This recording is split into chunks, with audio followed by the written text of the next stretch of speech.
Hello and welcome to an episode of Historically Marked. I am Jason and I am in Washington, D.C. in the National Mall, close to the middle of it, but I am literally looking at the Washington Monument. Yeah, nice view. But I'm also at the World War II Memorial, which is somewhat in between that and the Lincoln Memorial. Now, the World War II Memorial was dedicated in 2004 by George W. Bush, and there's lots of history and there's lots to see at this memorial, so come with me, I'll show you around. So please note there will be lots of people here when you visit, day or night, but either way, it's a nice tribute to those who fought and gave their lives in World War II. And it is April 1st, or April Fool's Day 2025 as I'm doing this, and the water, the fountains are not running, it's dry, but that's okay.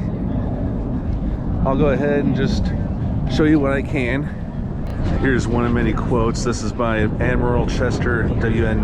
Nimitz. They fought together as brothers in arms, they died together, and now they sleep side by side. To them we have a solemn obligation. Now there are many sculptures, like I believe this is to celebrate the end of the war, like when there were people dancing to big band music and, you know, people were hugging. So, but there are other depictions here at this memorial. Here's a very sad one.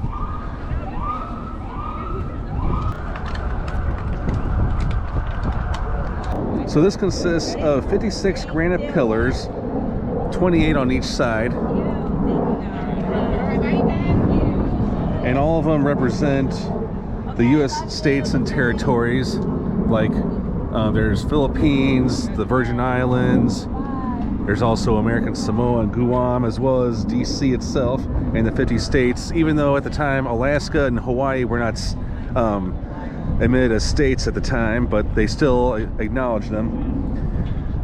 And it also, it was an order of how they were to the Union, if I'm not mistaken, and they all had bronze wreaths on them, bronze laurel wreaths. Now, a pair of small triumphal arches for the Atlantic and Pacific theaters are right over there. That's the Atlantic one, and then that one over there is the Pacific theater.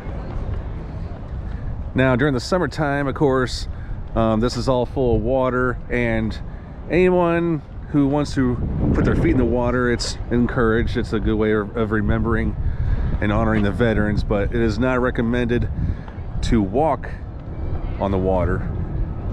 This opened on April 29th, 2004. This replaced the Rainbow Pool, which was at the eastern end of the reflecting pool. So basically where I'm standing is the other end, eastern end of the pool. The western end is near the Lincoln Memorial. So it was actually dedicated exactly 1 month later on May 29th of 2004, and by then President George W. Bush. That over there is the Freedom Wall, which I'll take you in a minute. And then there are plenty of quotes, like FDR's D-Day prayer, which is right over there. And it may or may not come as a surprise to some, but the location of this memorial drew some criticism, as they thought this obstructed the view from the Lincoln Memorial to the Washington Monument. So I'm going to go ahead and kind of walk below ground here. And then that is D-Day quote by General Dwight David Eisenhower. You are about to embark upon the great crusade toward which we have striven these many months. The eyes of the world are upon you. I have full confidence in your courage, devotion to duty, and skill in battle.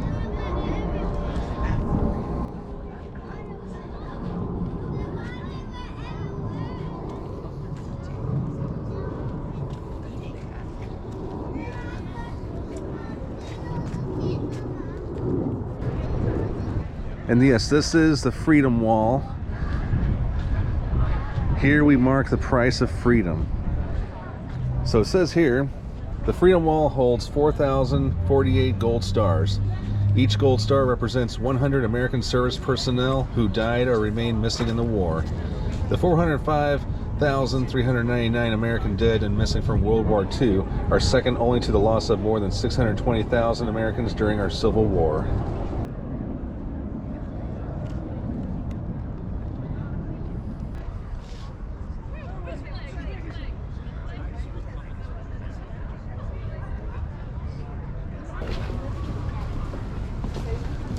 And now I'm coming towards my home state.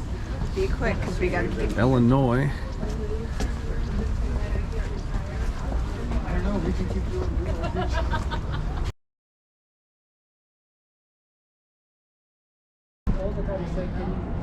This is underneath the Pacific Arch. Like Hassan, specifically. Hassan's been my friend for many years. But I saw him hard time. So I thought I'd give it a little view. And then I'm looking at, of course, the Atlantic Arch. I want to go over there and I'm going to see if I can find the FDR's D-Day prayer section, which was just added a couple years ago. Now just outside the memorial, I'm going to show you a little bonus. And I just now learned about this because I had no such thing. But apparently the United States got a gift from Mexico, and I'll tell you more about it.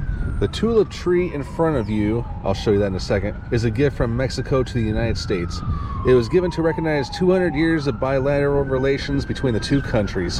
The relationship was strengthened during World War II with the participation of Mexican Air Force Squadron 201, which fought side by side with American troops in the Pacific theater of war.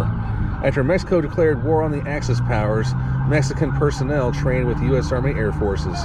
By July 1945, Mexican Air Force Squadron 201 was based on the Philippine island of Luzon. It provided close ground support to advancing U.S. troops and attack Japanese targets on Taiwan. Esquadron 201 is the only Mexican military unit to fight outside the country. And the rest of it is in the Spanish language. But this was, of course, put up by the National Park Service. And that is a picture of the squadron. And the tulip tree,